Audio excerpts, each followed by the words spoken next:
Hi folks. Today I wanted to just spend a very brief moment on talking about avoidance in therapy. And so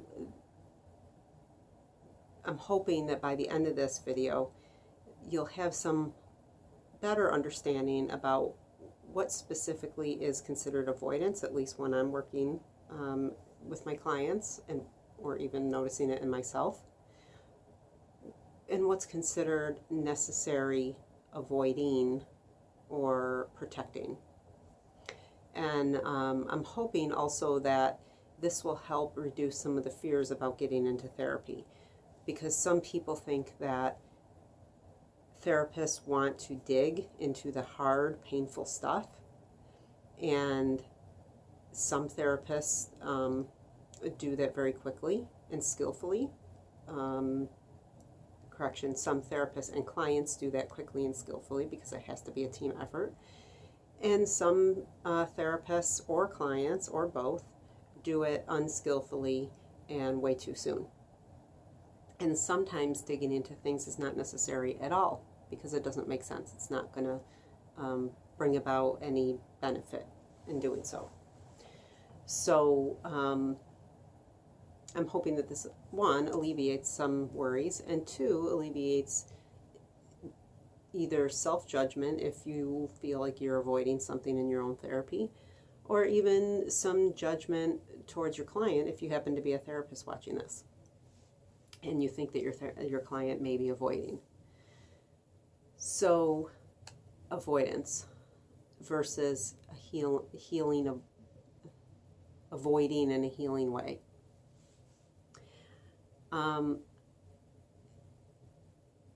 I think of avoidance as making a conscious, deliberate effort to not go somewhere in a conversation, in therapy,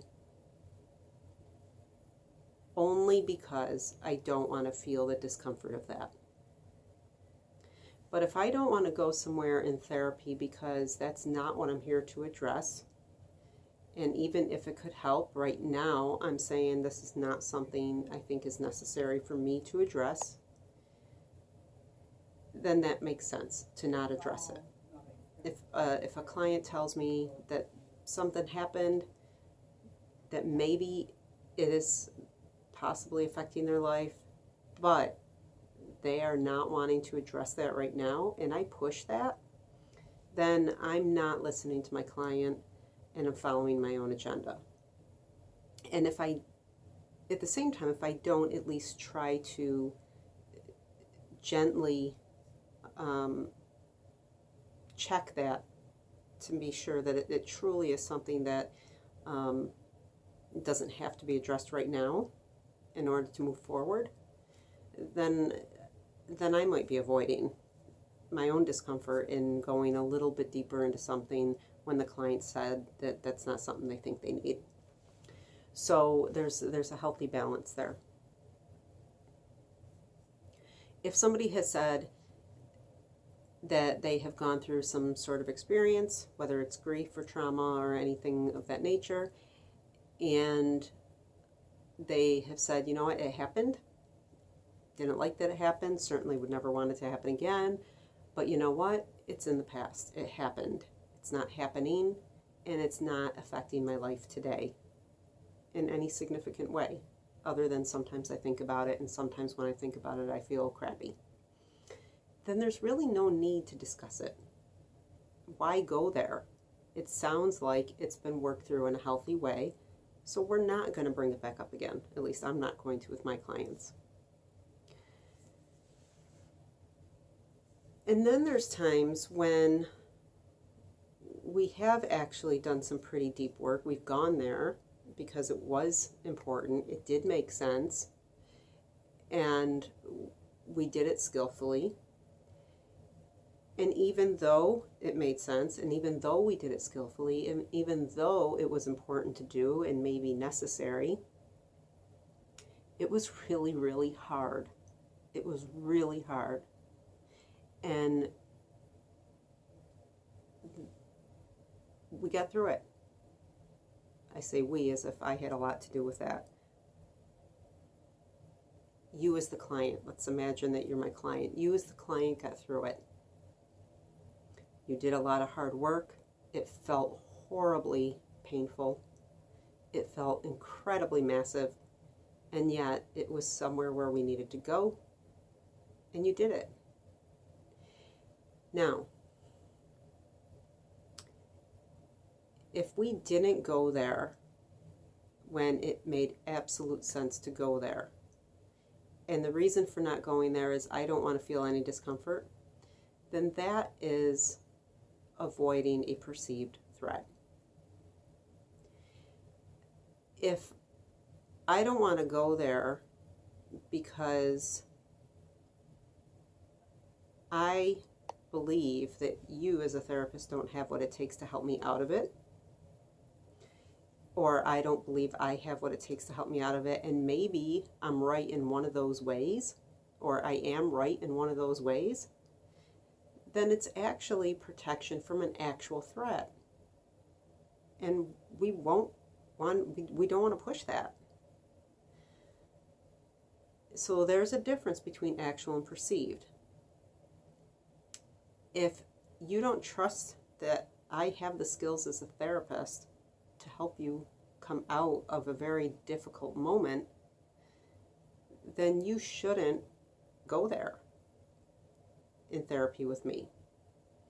If you don't trust that you have the skills necessary in order to leave your therapy feeling okay about the fact that therapy just went somewhere, then it wouldn't make sense to go there. That actually could be harmful.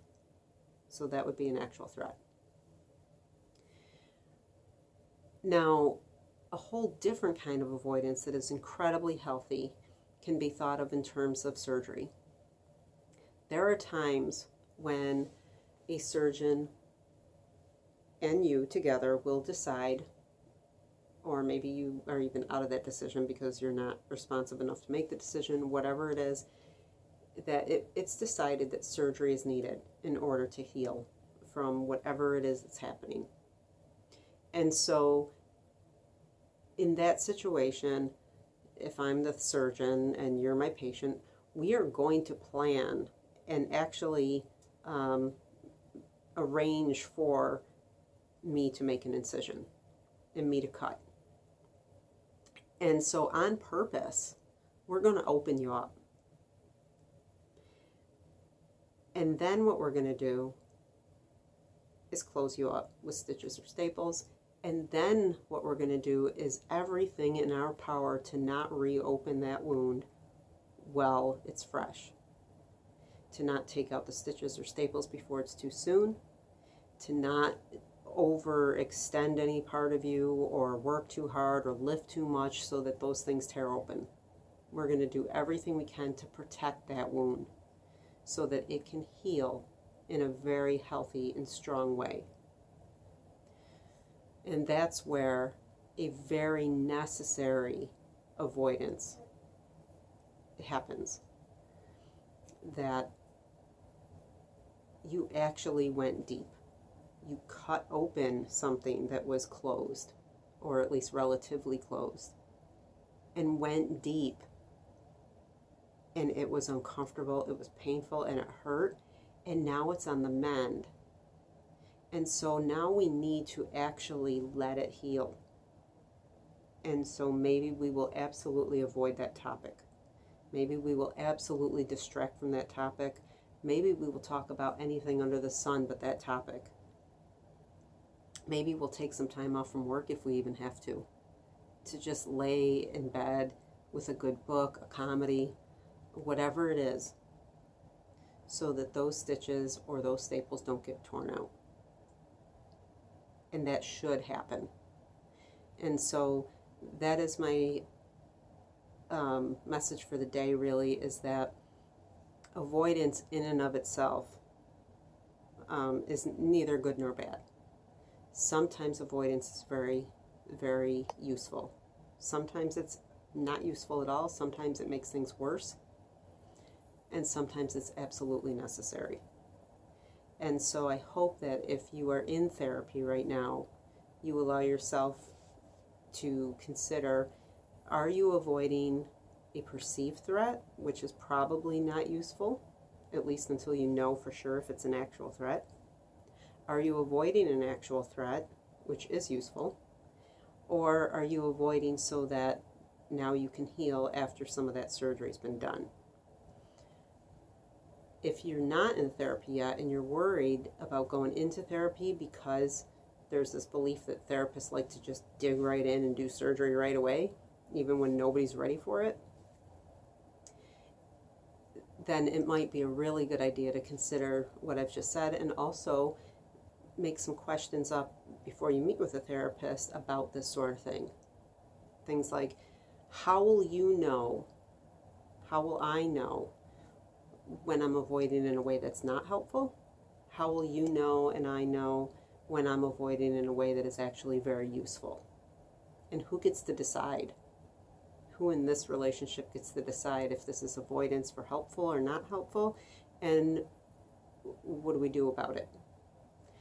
And if the answers are not answered in a way that feels safe for you, then you get to go ask somebody else that question and interview other therapists and see if there is something that you hear that actually does feel relatively comfortable.